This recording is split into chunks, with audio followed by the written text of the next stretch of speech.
하나님 하신 일을 전하고 하나님 하신 일을 찬송하는 여러분 되기를 축원합니다. 물론 이 말씀은 욥기 36장 24절에 기록된 말씀이요, 하나님 하신 일을 어떻게 하라고요? 기억하고 하나님 하신 일을 높이고 하나님 하신 일을 전파하고 하나님 하신 일을 찬양하라. 여러분, 그런 믿음의 사람들 되기를 원합니다. 독일의 그 야쿠프라고는 그 빌헬름이라고는 그러한 그림 형제가 있습니다. 제가 지은 이제 그 동화책이 있죠. 동화책 이제 그 우리가 들으면 알 수 있는 그 영문으로 나타나는 것을 보면은 이렇게 나타나요. 미러 Who is the best in the world? 무슨 뜻입니까? 미러가 뭐요? 거울아 세상에서 누가 제일 이쁘니라고 그렇게 묻지요. 이게 누가 하는 말입니까? 마녀가 거울을 보고 묻는 말이요. 누가 거울을 보고 묻는 말이라고요? 마녀. 그러면 그 거울이 뭐라고 대답합니까? 백설공주가 제일 이쁘다고. 성질이 나가지고 백설공주를 죽이려고 하죠. 물론 이것은 백설공주와 일곱 난장이라고 하는 그 동화책에 나타난 하나의 이제 그 아주 재미있는 한 토막입니다. 여러분, 거울은 뭐로 봅니까? 거울 뭐로 봐요? 여러분, 거울 안 보는 분 손 들어봐요. 특히 여자분들은 그렇죠. 다 거울 보고 나오죠. 몇 차례 보죠. 거울 이렇게도 보고 저렇게도 보고. 그 뭐로 봐요? 누구 보려고? 나 보려고. 알기는 굉장히 잘하세요. 나 보려고 보는 거예요. 남 보려고 거울 보는 거 아니죠? 그런데 우리는 그 거울을 볼 때 나를 봐야 되는데 이 마녀와 같이 남을 보는 거예요. 따라서입니다. 깨닫게 해주시니 감사합니다. 거울은 나를 보는 것이다. 나의 흠을 보는 거요, 나의 모자란 부분을 보는 거요, 제대로 화장이 됐는지 안 됐는지 그걸 보는 거요. 어디가 붙어야 될 때 안 붙고 또 붙지 말아야 될 것에 붙으면 안 되거든요. 가끔가다 전에 한 번 신방 걸었는데 점심에 짜장 대접을 받았거든요. 제가 짜장면을 굉장히 좋아하는데 또 짜장 사준다고 올라. 여기에 짜장이 붙어 있는 거요. 입술 옆에 밑에 아무도 짜장 붙었다고 안 넣은 거예요. 그것 좀 해주면 얼마나 좋아요. 내가 거울을 못 봤거든요. 거울을 봤으면 얼른 그것을 보고 여기 짜장면이 붙었네 할 거예요. 짜장면은 아주 짜장 덩어리 조그만 거. 여러분, 우리는 이 성경을 볼 때에 하나님 하신 일을 보는 거예요. 그리고 그 하나님 하신 일을 보고 나를 보는 거예요. 그리고 나 자신을 점검해 보는 거예요. 그리고 내가 하나님 앞에 바로 설 수 있도록, 하나님 앞에 더 가까이 갈 수 있도록, 그리고 하나님께서 우리에게 약속하신 영원한 생명을 얻을 때까지 그렇게 진력하여야 될 줄 믿습니다. 이 고린도전서 10장 11절에 기록된 말씀을 보면은 저희에게 당한 일이 거울이 되고, 거울 바로 자신을 보는 겁니다. 그러니까 모든 사건들 가운데서 그 사건 속에서 누구를 보는 거라고요? 자기를 보는 겁니다. 따라서입니다. 사건 속에서 나를 보자. 하나님의 말씀 속에서 나 자신을 보자. 아멘. 그래야 진짜 백이 성도가 되는 겁니다. 나 자신을 보는 거요. 그리고 말세를 만난 우리의 경계로 기록하였느니라. 경계 중요하죠? 경계. 이 경계 잘 세야 되거든요. 그리고 항상 두려움으로 이제 상대방을 보고 나를 봐가면서 하나의 굉장히 긴장을 해야 되는 것이죠. 삼가 조심해야 되는 것이죠. 그를 위해서 기록이 됐다는 거예요. 자, 이제 이 애굽이라고는, 이집트라고는 그 나라를 통해서 우리에게 주시고자 하는 하나님의 계시 앞에 우리의 마음의 옷깃을 여미고 나 자신을 바라볼 수 있기를 다시 한번 주의 이름으로 축원합니다. 여러분, 이집트 하면은 우리가 역사에서 배웠듯이 인류 역사 가운데서 가장 긴 역사를 가지고 있는 그 나라가 이집트요. 적어도 5,000년에서 6,000년의 역사를 가지고 있는 나라거든요.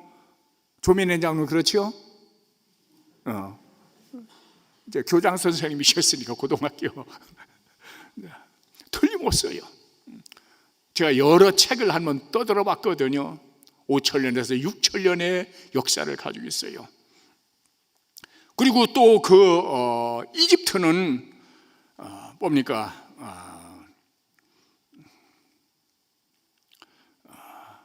이 나일 강변에 발달된 나라죠. 그렇죠. 나일 강변을 중심으로, 그 나일 강은 이 빅토리아라고는 호수가 있어요.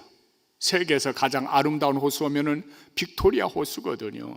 그 빅토리아 호수를 제가 한번 가봤어요. 일부러 가봤어요. 바다처럼 넓어요. 아마 세계에서 두 번째로 넓은 호수일 겁니다. 그렇다면 그런 줄 아세요. 어째 세계에서 두 번째로 제일 넓어요. 첫 번째는 몰라요, 뭐든지. 어쨌든 그 책에는 그렇게 두 번째로 세계에서 제일 크다고. 그 빅토리아 호수에서 발원해 가서 6,500km의 길이를 가진 강이 바로 나일강이요. 항상 수량이 풍부해요. 그래서 나일강변에는 흙이 검다고 그래요. 그만큼 옥토라는 얘기죠.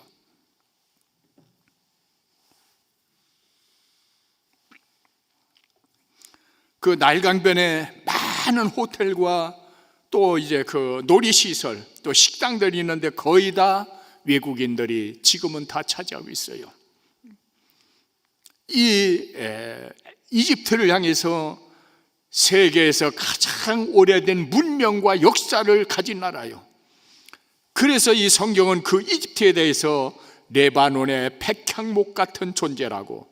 여러분, 레바논의 백향목은, 레바논 산은 흰눈이 뒤덮여 있는 산이 레바논 산이요. 항상 흰눈이 뒤덮여 있어요. 해발 5,000에서 6,000m 되는 산이거든요. 그러니까 이 백두산이 2,800, 한 2,900m 되는데 그 말 그대로 꼭대기가 거의 다 한 3분의 2 정도, 1년 3분의 2 정도가 눈으로 덮여 있거든요. 그거보다도 거의 한 2,000m 이상 높으니까 굉장한 높이죠. 그 레바논 산의 백향목, 세계 최고로 귀한 나무요.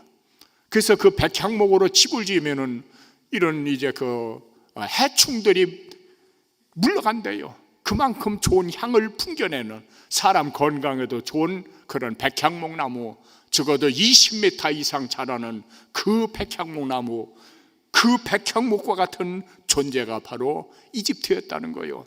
그리고 뿐만 아니라 모든 공중의 새와 모든 들짐승들이 그 백향목 나무 그늘 안에 거하고 거기에서 둥지를 틀고 거기에서 이제 자라나갔다는 거예요. 그리고 수많은 나라들이 그 백향목과 같은 이집트의 그늘 밑에서 그렇게 거주했다는 거예요. 그러니까 이 히브리인들, 이스라엘 백성들에게 이집트라고 하는 나라는 동경의 대상이요. 그리고 굉장히 흠모하는 그러한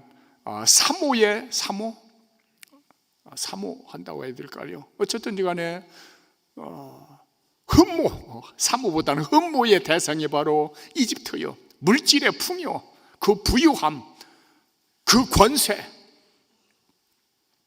그래서 하나님의 백성들, 솔직히 말하면은 하나님의 백성들인 그 이스라엘 민족이 하나님보다 이집트를 더 의리하고 더 흠모하는 거예요.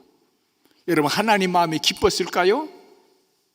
굉장히 속상하셨겠죠. 참 속상하셨겠죠. 그러니까 하나님이 어떡합니까? 또 문제가 뭐냐 하면은 그렇게 잘 되다 보니까, 그렇게 강력한 나라가 되다 보니까 교만해지는 거예요. 교만해지는 거예요. 신명기 8장에 보면 그 말씀이 있죠. 내가 먹어서 배불리고 아름다운 집을 짓고 거하게 되며 내 은과 금이 증식되며 내 소유가 다 풍부하게 될 때에 내가 교만해진다는 거예요. 그러니까 이 이집트가 그 풍부함, 그 아름다운 땅, 그 기름진 문전옥답. 문전옥답이 뭔지 아시죠? 어쩌면 그런 게 있어요. 뭐 노래도 있잖아요. 기름진 문전옥답. 들어가 보니까 잡초만 뒤덮여 있다고. 어쨌든 이제 그러한 대상이요. 그러니까 하나님께서 이스라엘 민족이 다시는 의리하지 못하도록, 다시는 저들의 교만을 꺾어버리려고 하나님께서 에스겔 선지자를 통해서 경고의 메시지를 준 거예요. 어떤 경고의 메시지를 주는 겁니까? 가장 그 히브리 사람이 부러워하고 흠모했던 그 이집트를 하나님께서 어떤 나라로 만들어 버리겠다고요? 지극히 미약한 나라가 되게 하겠다. 그리고 다시는 높아지지 못하게 만들어 주겠다. 다시는 세계 나라 위에 군림하는 그런 일이 없는 볼품없는 민족으로 만들어 버리겠다. 여러분, 여기에서 우리에게 주시는 교훈이 뭘까요? 절대로 사람은 교만하면 안 돼요. 아무리 좋은 환경을 가지고 있어도, 아무리 나일강과 같은 그 나일강은 세계 고대 4대 문명의 발상지거든요. 모든 문명이 강을 중심으로 일어났거든요. 이 중고등학교 때, 초중고 때 배우는 것 아닙니까? 세계 4대 문명의 발성지가 어디요?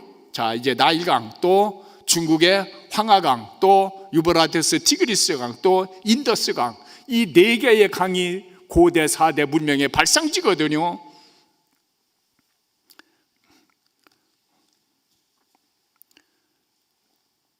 그럼에도 불구하고 교만해지니까 하나님이 낮춰버리는 거예요. 여러분, 제 아무리 좋은 환경을 가지고 있어도, 제 아무리 똑똑해도, 걸어다니는 백화사전과 같은 그러한 지식을 가지고 있다 할지라도 하나님이 인정해 주지 아니하고, 하나님이 높여주지 아니하고, 하나님이 지켜주지 아니하면은 볼품없는 존재로 전락됩니다. 이것은 우리의 삶의 현장에서도 마찬가지거든요. 하나님 앞에 겸손하십시오. 그리고 절대로 교만하지 마십시오. 군림하려고 하지 마십시오. 전에도 말씀드린 것 마찬가지로 우리를 이 땅에 보낸 것은 섬기라고 보낸받은 존재들이요, 섬김받으려 하지 마십시오. 우리는 섬기라고 보낸받은 자들이요, 하나님이 내게 주신 재능, 내게 주신 건강, 내게 주신 재물, 하나님 나라 위해서 쓰십시오. 이것이 지혜로운 삶의 처세인 줄로 믿습니다. 그렇지 않으면 하나님께서 어떻게 한다고요? 아주 볼품없는 민족으로 만들어 주시겠다는 거요. 애굽을 황폐해서 사막이 되게 했다는 거요. 에스겔 32장 12절 15절에 기록된 말씀이죠. 그리고 하나님께서 애굽 사람들이 섬기는 그 모든 신들, 그 신들을 하나님이 다 쳐버리는 겁니다. 여러분, 출애굽기 12장 12절에 보면은 이런 말씀이 기록됩니다. 그 밤에 애굽 땅에 두루 다니며 사람과 짐승을 물은하고 애굽 나라 가운데 처음 난 것을 다 치고 애굽의 모든 신에게 벌을 내리리라. 나는 여호와라. 이집트의 모든 신에게 심판을 집행하리라. 나는 야훼다. 그렇게 번역되고 있어요. 이집트의 모든 신들에게 내가 벌을 내리겠다, 심판하겠다, 심판을 집행하겠다. 나는 야훼 하나님이다. 나는 주이다. 바로 너희들이 섬기는 주다.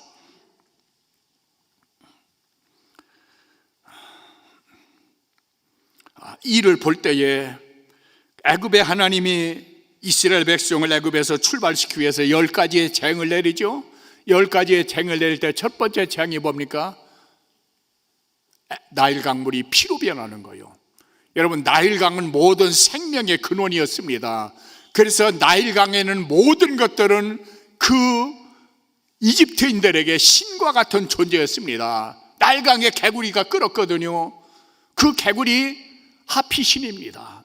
풍요와 다산의 신으로 섬겼습니다. 그래서 사람 몸뚱이에 개구리 얼굴을 가진 그런 우상 있지 않습니까? 바로 개구리 신이요, 풍요의 신, 다산의 신. 다산이 뭔지 알죠? 새끼만이 아이고 자식만이 나는 거. 이 개구리니까 새끼만이 나는 거죠. 그러니까 그 다산의 신, 풍요의 신. 그리고 또 하나님께서 태양을 어떻게 합니까? 해를 3일 동안 빛을 없애버리죠. 여러분, 이 태양신은 애굽의 최고의 신 라라고는 신이라고 말씀드렸죠. 여러분, 태양신은 이집트에서 최고의 신입니다. 그래서 태양이 떠오를 때에 북을 치면서 온 왕으로부터 다 그 밑에 절하고 그랬어요. 그 태양신, 그 태양도 하나님 앞에 심판을 받는데 어떤 존재라고요? 3일 동안 어둠으로 하나님이 덮어버립니다. 어둠은 어떤 어둠이라고요? 손에 쥐어지는 어둠. 아무리 어두운들 손에 쥐어지는 어둠이 어디 있습니까? 어둠이 무슨 물질입니까? 손에 잡히게. 그 정도의 어둠으로 하나님이 내리신 겁니다. 그리고 마지막에 장자재앙이 나타나죠. 장자재앙은 바로 왕의 아들로부터 다 죽었죠. 짐승까지 다 죽었죠. 처음 난 거. 거기에 주는 심판이 뭡니까? 여러분, 그때 당시에 바로 왕은 생명의 신 오시리스라고는 신이 있었어요. 생명의 신입니다. 그리고 태양신입니다. 이 바로 왕은 오시리스 신과 태양신의 대리자로 신적인 존재였습니다. 그래서 왕이 죽으면 신전을 항상 지었거든요. 신전을 건축했습니다. 이해됩니까? 아멘. 아멘으로 좀 받아요. 틀림없는 사실이라니까, 역사적인. 그래서 왕이 죽으면 신전을 지은 거요. 왜? 신을 대리하는 자였기 때문에. 그러면 오시리스 신, 생명의 신을 대신하는 그 바로 왕이 자기 아들 죽었는데도 속수무책이거든요. 뭡니까? 하나님만이 모든 생사화복을 주관하는 분 이름을 거기서 계시하신 거요. 귀가 활짝 열리게 주의 이름으로 축원합니다. 하나님이 하시는 모든 일이 그래요. 또 예를 들어 봅니다. 여러분, 우리가 이스라엘 백성이 애굽에서 출발해서 첫 번째 통과가 홍해바다 통과죠. 홍해바다.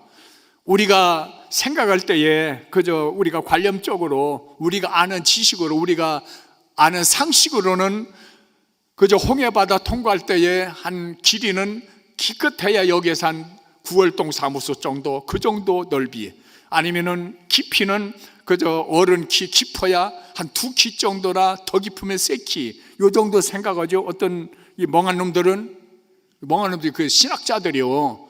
그런 놈들은 이 갈대밭을 그냥 지나갔다는 거예요. 갈대밭. 그런데 갈대밭에서 그런 병거가 다 침몰됩니까? 뭔가 잘 만나야 되는 거예요. 여러분, 그 학자의 이 고고학자들의 연구 결과, 좀 더 구체적으로 1960년도 노벨 화학상을 수상한 리비 박사라고 하는 분이 있거든요. 리비 박사. 그분의 그 연구 논문에 보면은 홍해바다의 그때에 갈라졌던 홍해바다의 깊이가 120m랍니다. 120m. 상상을 초월하죠. 여러분, 120m 하면은 전선주 4개 길이의 깊이요. 사람이 물속에 들어갈 수 있는 것에서 30-40m? 구장은 그래요? 제가 알기로는 기억으로는 30-40m 정도 물속에 그냥 몸으로 들어갈 수 있다고 그렇게 알고 있거든요. 그리고 잠수함도 그렇게 깊이 못 들어가거든요. 그런데 120m 하면은 엄청난 겁니다. 120m의 깊이의 넓이가 4에서 6km, 4km에서 6km. 4km면 얼마요? 10리요. 6km면 15리. 이 홍해바다의 넓이가 10리에서 15리 정도의 그 넓이를 건너간 거예요. 몇 미터? 깊이는 120m. 이거는 이제 그 역사적으로 증명된 거. 그리고 그 120m에 지금도 홍해바다 속에 그때 당시에 마차 바퀴가 그대로 있는 거예요. 저는 봤어요. 이걸 한번 제가 영상으로 금요일 날, 언젠가 이제 금요일 날 좀 더 많이 모일 때 금요일 날 하면 한 50분 정도 그 영상을 봐야 됩니다. 이렇게 실제로 그것이 역사적인 사건이었다고 하는 거.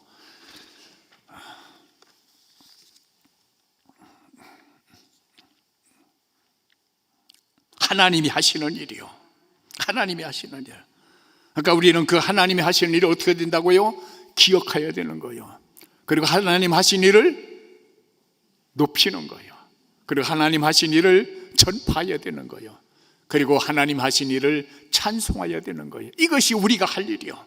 그리고 우리를 위해서 예비된 영원한 하나님 나라를 우리가 유업으로 얻는 것, 최고의 복입니다. 최고의 특권입니다. 축하드립니다. 그리고 그렇게 섭리하시고 우리를 불러주신 그 하나님 앞에 감사합니다. 우리는 때로는 굉장한 표적을 원해요. 표적. 이 불신자들이라든지 불가지론자들을 말합니다. 하나님 보여달라고. 그러면 내가 하나님 믿겠다고. 하나님 음성을 들려달라고. 그러면 내가 믿겠다고. 여러분, 우리가 객관적으로 생각할 때에 잘 믿을 것 같죠? 그렇죠. 잘 믿을 것. 하나님 보고 또 이제 하나님 음성을 들으면은 예수 잘 믿을 것 같죠? 아닙니다. 아니에요. 전에도 말씀드렸듯이 가룟 유다 굉장히 똑똑한 사람이요, 굉장히 지혜로운 사람이요, 학식이 많았던 사람이요. 왜냐하면은 예를 들면은 예수님의 제자 중에 레위가 있었지요. 레위는 이 세리입니다. 세리, 이 돈 세는 사람, 이 돈 따지는 사람, 세관. 우리나라 보면은 세관 사람이 바로 레위입니다. 그러면은 재정을 레위에게 맡겼어야죠. 우리가 객관적으로 생각할 때. 그렇다면은 레위에게 맡기지 아니하고 가룟 유다에게 맡긴 것은 레위보다도 가룟 유다가 더 쓸모가 있었다는 얘기요. 더 지혜롭고 또 여러 가지의 다방면으로 많은 지식을 소유하고 있었다고는 얘기죠. 어쨌든 한마디로 레위보다도 뛰어난 인물이 가룟 유다였다는 거예요. 얼마나 많은 기적을 봤습니까? 썩어 냄새나는 나사로 살리는 거 봤지요. 나인성 과부의 아들, 공동묘지로 향하는 나인성 과부 아들 향해서 청년아 일어나라 할 때에 살아나는 거 봤지요.